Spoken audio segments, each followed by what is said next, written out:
souhaite très bonne et heureuse année 2025 à travers vous donc à tout le personnel travaillant à l'institution présidente du Faso. Je souhaite que 2025 soit une année pleine de santé pour vous, votre famille et vos proches, pour que vous puissiez donner le maximum de vous-même dans le travail pour le bonheur de notre peuple. Que 2025 soit une année où vous verrez tous vos projets donc couronnés de succès, de prospérité et surtout que tout au long de l'année, que Dieu guide donc notre action, nous protège et veille sur nous. Je souhaite aussi rappeler à tout un chacun que la lutte contre l'impérialisme doit être donc intégrée dans nos gènes maintenant. Ça doit être une lutte qui se mène de façon implacable et tous les jours. Parce que beaucoup de gens n'ont pas compris ce que c'est que cette lutte jusque-là. Nos vaillantes forces combattantes sont sur le terrain. Ils mènent le combat contre les valets manipulés, ces criminels qui écument nos campagnes tous les jours et tiennent bon pour amener la paix dans notre cher Faso. Autant ils le font, nos masses populaires laborieuses, que sont les agriculteurs, les éleveurs, se battent aussi également pour qu'on puisse atteindre l'autosuffisance alimentaire à travers donc l'accompagnement de tous les techniciens du ministère de l'Agriculture. C'est très important. Et autant qu'eux aussi se battent dans l'administration, nous devrons nous battre pour changer de mentalité. Cette décolonisation mentale, c'est la partie la plus difficile. Et c'est pour ça que nous tenons à vous rappeler constamment qu'il faut changer de mentalité, revenir à nos sources et nous battre. Et c'est ça aussi le combat contre l'impérialisme. Toutes les occasions nous sont offertes pour pouvoir comprendre l'impérialisme, ses manifestations. Quand je prends dernièrement les propos d'Emmanuel Macron sur l'Afrique, eh bien, tout Africain conscient devrait donc comprendre très vite tout ce qu'il a pu nous dire et qu'est-ce que ça signifie. Le général Tchani a dit il n'y a pas longtemps du changement donc de tactique ou de stratégie des forces françaises en Afrique. Et je pense qu'il est venu le confirmer. Il s'agit de dissoudre et de garder un dispositif socle. Et Emmanuel Macron l'a si bien dit qu'on ne peut que le remercier pour cette sincérité. Même si certains ont voulu mettre la poudre aux yeux de leur population, mais la réalité finit par rattraper aussi.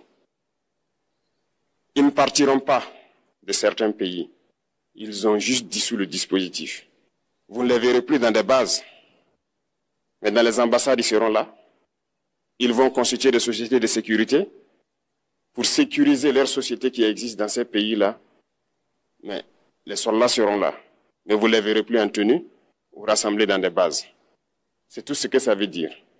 Ils vont se réorganiser, mais seront là. Il a parlé de politesse vis-à-vis de certains chefs d'État en leur donnant la primauté d'annoncer donc la rupture ou le départ des forces françaises. Ça nous importe peu, on peut dire. Mais tout ce que nous savons, c'est que si vous voulez une rupture avec ces forces impérialistes, c'est simple, on dénonce les accords. Tout commence par là-bas. Et je pense que l'exemple du Tchad, en tout cas, est palpable. Ils ont commencé par dénoncer les accords. Sinon, si on ne dénonce pas les accords, juste dire que les bases quittent, on n'a rien fait. Parce que le problème se trouve dans les accords coloniaux de défense qui ont été signés depuis l'indépendance.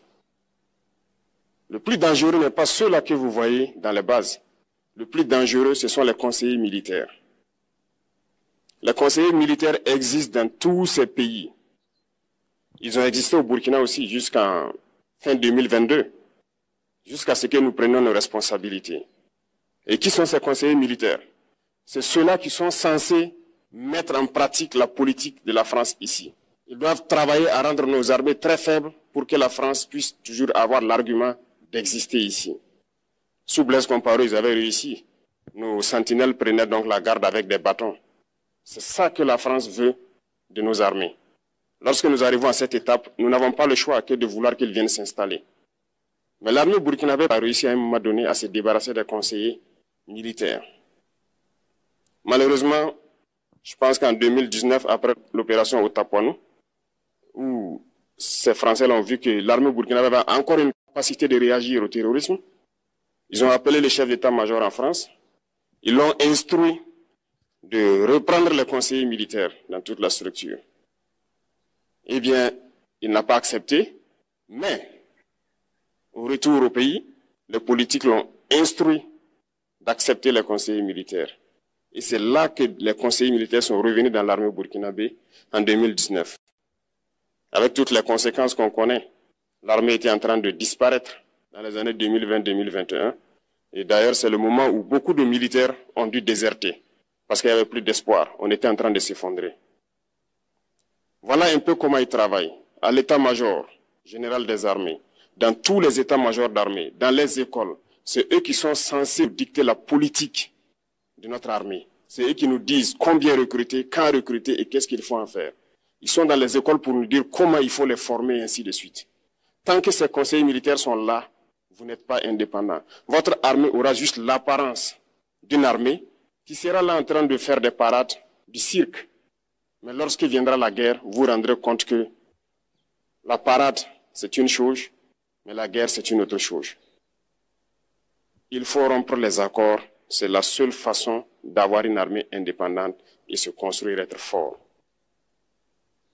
Mais beaucoup de gens ne le comprennent pas peut-être. Et même avec ces accords, la France choisit dans nos États des élèves officiers pour aller les former. C'est à travers ces mêmes accords. Mais en réalité, ces officiers qui partent se former pour la plupart, pour la France, ils viennent pour servir l'État français dans leur pays. Ils ne viennent pas pour servir nos pays. Ils les forment pour qu'ils viennent servir les intérêts de l'État français. J'en veux pour preuve. Lorsque nous nous sommes révoltés, beaucoup d'officiers au Burkina qui ont été formés en France ont été immédiatement contactés pour leur dire que c'est le moment de se mettre en action parce que vous avez été formés pour ça, pour servir les intérêts de la France. La plupart de ces officiers nous ont rendu compte, nous avons pris acte et nous continuons de suivre. Lorsque un officier formé en France arrive dans son pays et par malheur meurt soit par accident ou bien sur le champ de bataille, en France, il y a une nuit d'hommage aux morts dans l'armée, comme partout ailleurs. À la nuit d'hommage aux morts, on cite le nom de l'officier en question et on dit « mort pour la France ». Il ne le forme pas pour servir son pays, il le forme pour servir leur État. Et dans beaucoup d'États africains, il y en a plein de ces officiers. Combien sont patriotes, Dieu le sait. C'est une leçon que Emmanuel Macron a donnée encore aux chefs d'État africains, de se rattraper et de pouvoir vraiment mener cette lutte contre l'impérialisme. Mais en plus de ça, il a aussi insulté tous les Africains dans ses propos. Il y a une partie qui a retenu mon attention, là où il parlait d'ingratitude. Et que l'ingratitude est une maladie non transmissible aux humains. Lui, il est humain, notre ingratitude n'est pas transmissible à lui. Voilà comment ce monsieur voit l'Afrique, voit les Africains. Nous ne sommes pas des humains à ses yeux. Peut-être que c'est lui qui n'est pas humain, il ne se met pas dans la classe des humains. Mais s'il y a bien un ingrat, c'est bien lui. Je pense que s'il n'est pas athée et qu'il prie, à chaque matin qu'il se réveille et qu'il prie, il devrait aussi prier les Africains. Parce que c'est grâce à nos ancêtres qu'il existe aujourd'hui une France. Il devra nous prier. À ses yeux, nous ne devons pas être des humains, nous sommes plus que des humains. Ce sont des messages très forts qu'il passe. Moi, je pleure le peuple français. Mais quand même, il est bien pour l'Afrique. Il est un mal nécessaire pour nous. Ceux qui veulent se réveiller, se réveillent. Ceux qui ne veulent pas se réveiller, comme on le dit, on ne peut pas réveiller quelqu'un qui ne dort pas. Les Africains doivent se réveiller. Nous devons travailler à être indépendants, à faire au moins ce que nos peuples connaissent le bonheur. Et la lutte contre l'impérialisme, c'est ça. Il faut décoloniser les mentalités, prendre en compte toutes ces données-là, parce que le monde nous donne tellement d'exemples à voir. Pour eux, il n'y a pas de morale. Ils peuvent vous désigner aujourd'hui terroriste, mais demain, vous êtes un héros, par leur simple bouche. Ils décident de ce qu'ils font. Ils parlent de démocratie, mais ils se font eux-mêmes des coups d'État constitutionnels entre eux. Ils parlent des droits de l'homme, mais ils déciment des populations ailleurs. L'Africain doit se réveiller, l'Afrique doit se réveiller. Et le combat contre l'impérialisme est permanent. Et je vous invite à incorporer ce combat à travailler en sorte que nous soyons réellement indépendants, que nous soyons autosuffisants et que nous puissions nous développer, connaître le bonheur, ce à quoi notre peuple aspire. Merci, je vous souhaite une très bonne journée, une très bonne semaine et une très bonne année. Et que, à la fin de cette année 2025, en faisant la rétrospective, nous devrons nous dire que nous avons apporté un grand plus à notre nation. Merci beaucoup à tous. Que Dieu vous bénisse et que Dieu protège notre chère patrie. La patrie ou la mort, nous vaincrons.